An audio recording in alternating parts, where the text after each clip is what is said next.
Okay, welcome back. We're learning Tractate Sotah. The name of the chapter is Arusa, betrothed. And it's Perek Yavi, the fourth Perek, 25a1. Ibalu, right? Ibalu, oiveres aldas. Ibalu is about 3 lines from the top. Ibalu. So the Gemara discusses an issue that will relate to our Mishnah. Ibalu, oiveres aldas, a woman who transgresses the code of Jewish practice. She behaves promiscuously. What exactly means she behaves promiscuously? She goes into public area without the proper hair covering, spins thread in the marketplace in an immodest manner, flirts with men. She can lose her ksuba for being flirtatious. That's what it means, veros al das.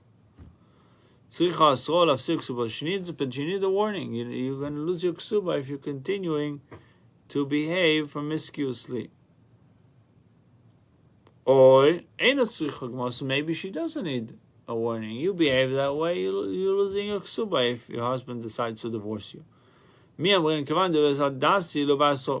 say since she's behaving this way, she doesn't need warning. Or maybe she needs warning, maybe she'll do tshuva. She gives her the chance to repent. And if she repents, fine. Arusa,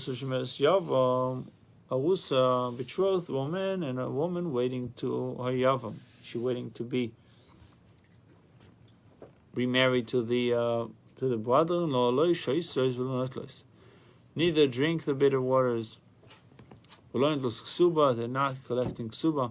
Mishto de la shasi, fine, they don't drink. But he can warn her. He can still do kinui. He can still warn her. Because at the end of the day, it's going to be his wife, either the betrothed or the yavama. They're going to be his wife. So the Gemara says, "Lemay lav lafsida ksubasa." What's the point of doing kinui? The kinui is not for her to drink. The kinui is for her to lose her ksuba. Amar Abai lo esrolo. Abai says, no, actually, the kinui serves to make her forbidden to him. Perhaps it is required only to forbid her to him. But as far as the ksuba is concerned, it is possible that she loses it even if she was not warned. When it comes to the case of Arusa, the warning is effective because then if he warns her in the state of Irusim, engagement, then he can make her drink without the warning again once he marries her. Why he marries someone like this, I don't know, but he married her. Okay, the Tanya. One cannot warn an Arusa for the purpose of causing her to drink the bitter waters. Should she violate the warning when she is an Arusa? But you can make kinui, but one can warn an Arusa for the purpose of causing her to drink. Should she violate the warning when she's Nesua? So you can make her, you can do kinui you can do kinui to make her drink when she's married, but you can't do kinui to make her drink when she's engaged. 25a2. You wouldn't bother with her if you have a lot of options. What if the guy is very? He doesn't have a lot of options.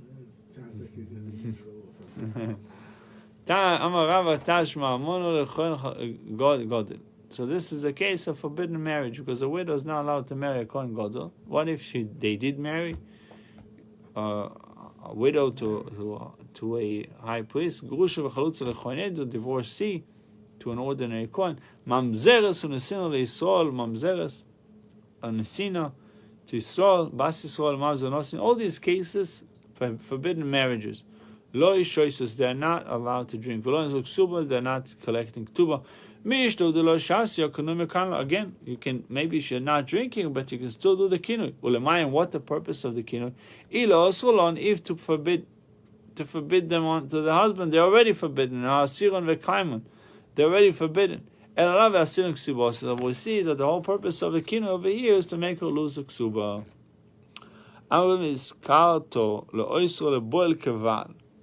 To prohibit her to the adulterer in the same manner as she's prohibited to the husband.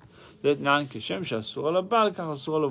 we learned the same way once the kinui takes effect, when there is stira and there is seclusion, then she becomes prohibited to the husband and also to the adulterer.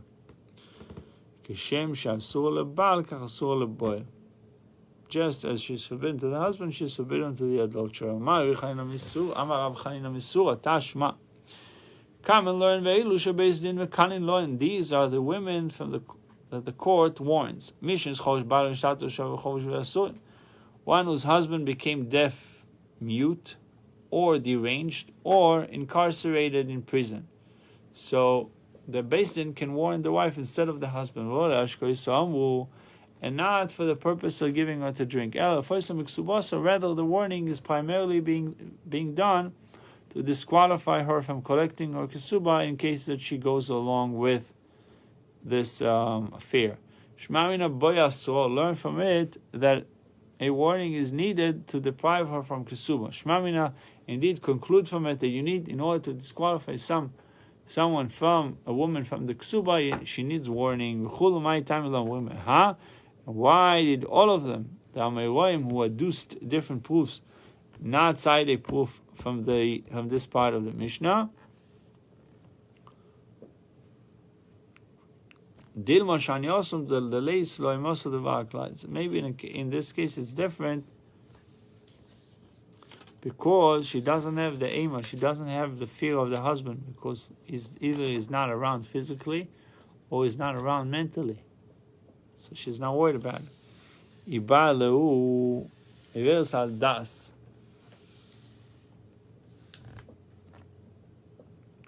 So you can't really bring a proof from a case where the husband is really, what do you call it, incapacitated. Right. So a woman who transgresses the code of Jewish practice. Her husband wanted to keep her as a wife, even though she's running loose. Yeah. He wants to stay with her. May he keep her or may he not keep her?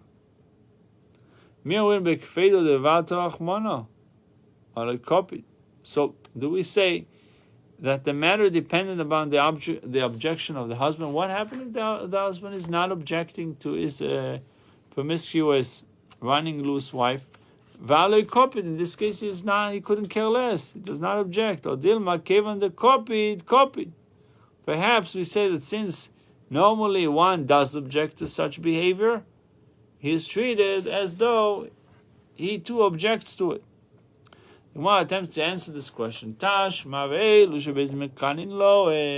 these are the women whom the court warns. One whose husband became a deaf mute or deranged or incarcerated in prison. The court thereby renders the woman prohibited to her husband in the event that she disobeys the warning. Now, should you say that had the court not warned her, the law would be that if the husband wants to keep her as his wife, he may keep her. Of the Beis Din Midi, the court, it emerges that the court, by issuing the warning, is doing something with which the husband might not be pleased. Maybe the husband doesn't want it. The court has no authority to act against the husband's wishes. We must therefore conclude that the court's warning is not detrimental to the husband. It doesn't have any effect, because even without it, he would have had to divorce his wife. The Mishnah proves that one whose wife violates Jewish practice is obligated to divorce her. The Gemara rejects the proof by arguing that even if a transgressor of Jewish practice need not be divorced, the court still has the right to intervene. In the general course of events, since she is violating the code of Jewish practice, minach naicholo, he will be pleased with the court's action. If a husband cancelled his warning, kinuyoy mochul, is warning cancelled? Oino mochul, is it not cancelled? Can you retract it? Is it dependent on the husband, and then when he forgives, he forgives? Or perhaps we can say, since he initially warned her, he cannot cancel a tashma. Where the best intervene in cases of mission is chosh bailo, a husband became deaf or mute, nishtato, he became deranged, or he was incarcerated in prison. Now, should you say that the law is that if a husband cancelled his warning is cancelled? Would we, the court, do something that the husband can come and cancel? So some of the milso, in the general course of events, Odom maskim das based in, a person concurs with the opinion of the court. Accordingly, if a husband can cancel the court's warning, there's little concern that he will do so. But they would give two rabbis to accompany the husband and the wife traveling to Yerushalayim to be tested by the bitter water. Why the two rabbis are coming along? To warn him not to be intimate with her in the way, on the way to Yerushalayim. But if you say that if he cancelled his warning is cancelled, let him, if he decides he wants to make up with her, let him forgive his kinui and do whatever he wants. It's his wife. So by teaching that the couple must be prevented from cohabiting, this Mishnah proves that the warning is irrevocable. Yeah, but if he goes with her on the way, then the whole thing is finished. So by the action, cancels. But the kinui doesn't. It's not going away. Okay. He gave her the kinui. He went through the whole thing of going up to the base of Megdish. No, and then she was secluded. Okay, then she was secluded. Then he says, okay, I'm taking you up for the Yerushalayim. Traveling to Yerushalayim on the way. And meanwhile, he decides whatever it is to go play around, and he says, no, but before that, the rabbis why the rabbis are coming. They warn him not to do it because. Why they warn him not to do it? Because it cancels. It's his wife. Huh? Because it cancels the. No, because it does not cancel. So, but if she drinks after that, nothing happens. If he cohabited with her. Exactly. No, because it shows that he's not serious. Yeah. Right.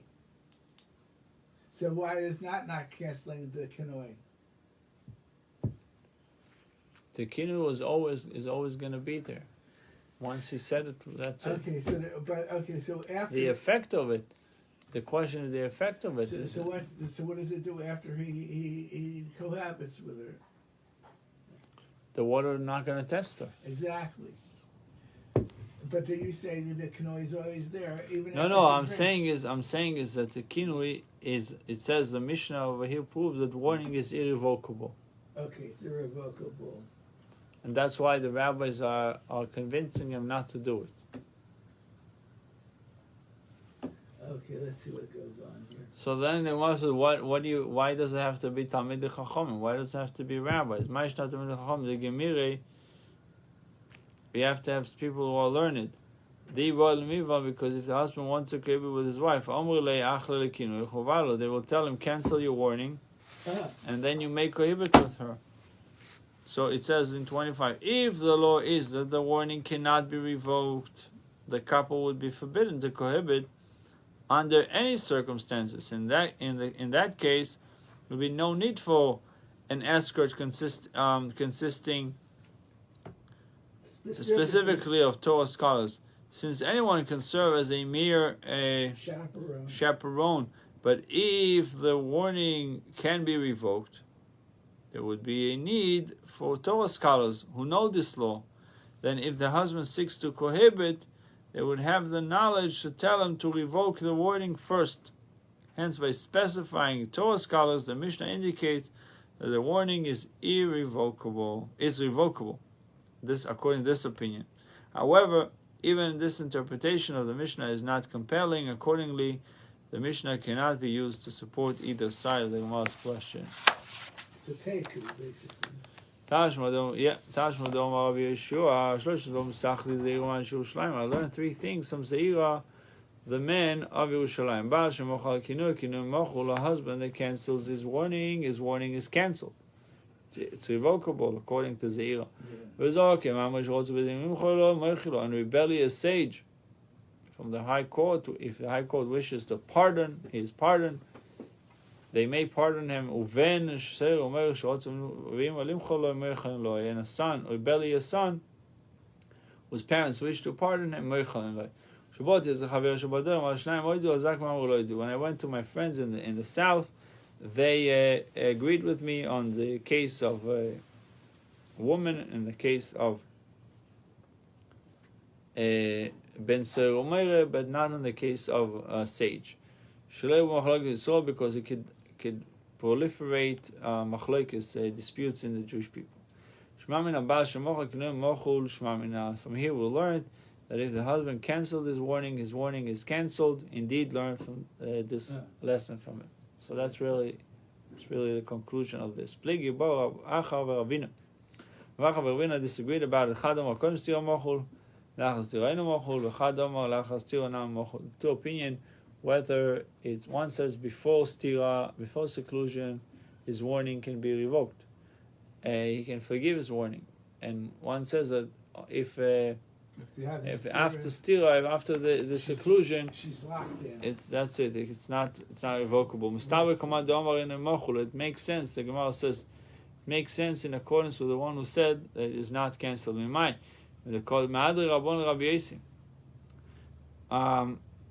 On that which the rabbis answered Rabbi Yossi, the Tanya Rabbi Yossi said,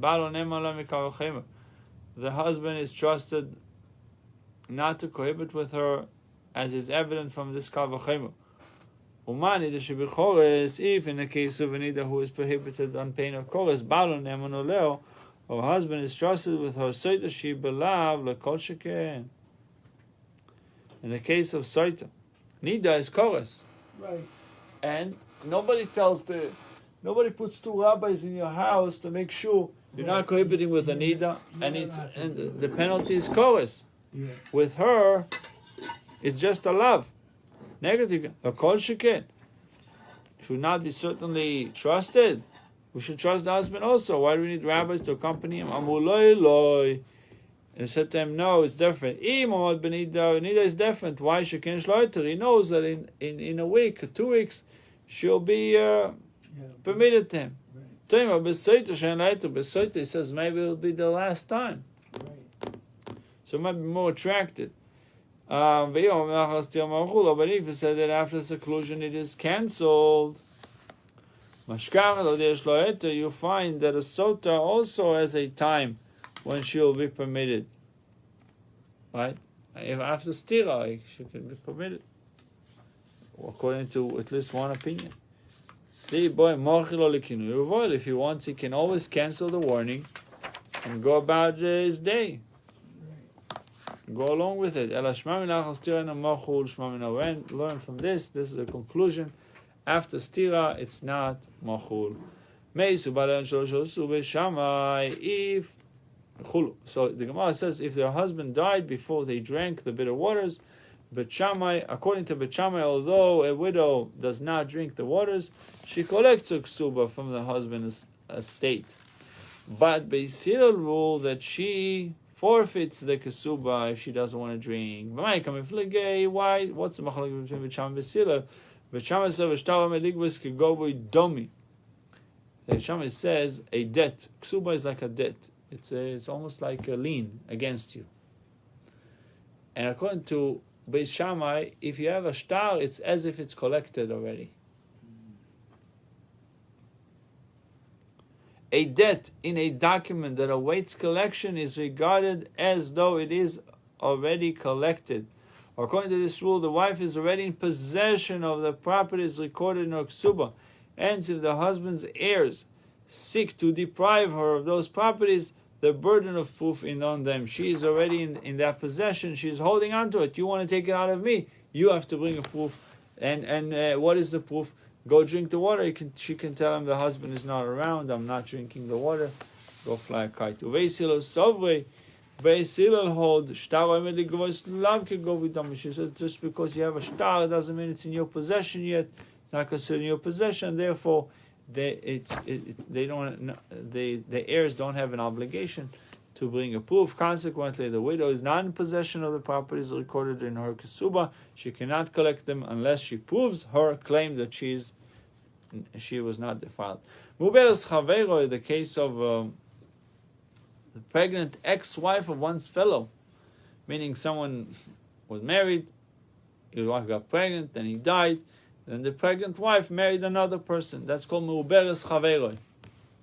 You married a pregnant woman that the child is not from you. So what was the case there? The Mishnah then discussed Elunis. Elunis was a woman that is not able to have children, an old woman, and a woman who cannot bear children. So the Tana Kama ruled that they neither drink the bitter waters nor collect the ksuba. Because Rabbi Lezer deemed them eligible to drink the waters. The dispute applies only to a barren woman, an old woman. But in the case of Elonis, everyone agrees that she neither drinks the bitter waters nor she collects the ksuba. It is stated, and she shall be innocent, and she shall bear seed, which limits the test of drinking the bitter waters. Someone whose way is to bear seed, meaning she's capable of having children, excluded is the woman Elonis, whose way is not to bear seed.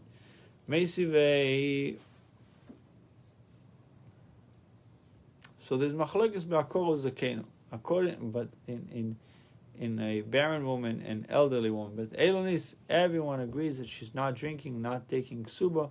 Why? Because it says niksov and Israel zera, someone that is ways to bear seed. When it comes to Elonis, ein darkol azriya, whose way is not to bear seed. This is like the story about Hannah, though. Look at her; she really didn't have any. Oh, look at number 5. He addresses something similar. He says the pasuk excludes only an Elonis who was born with her conditions. It does not exclude a barren woman, one whose inability to conceive results from an injury, or an old woman because they were previously able to bear children. In light of this pasuk, even Rabbi Lozo agrees that an Elonis is not subject to drinking the waters. So she was out of the picture the whole time.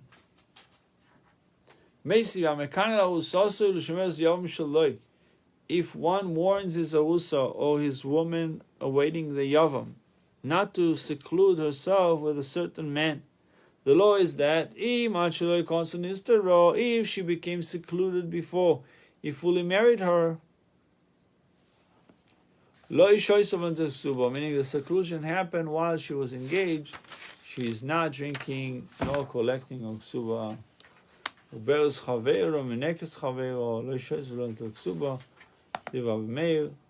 If a woman is pregnant from his friend and she is still nursing the baby of his friend, they're not drinking, not taking ksuba. These are the words of Rabbi Meir.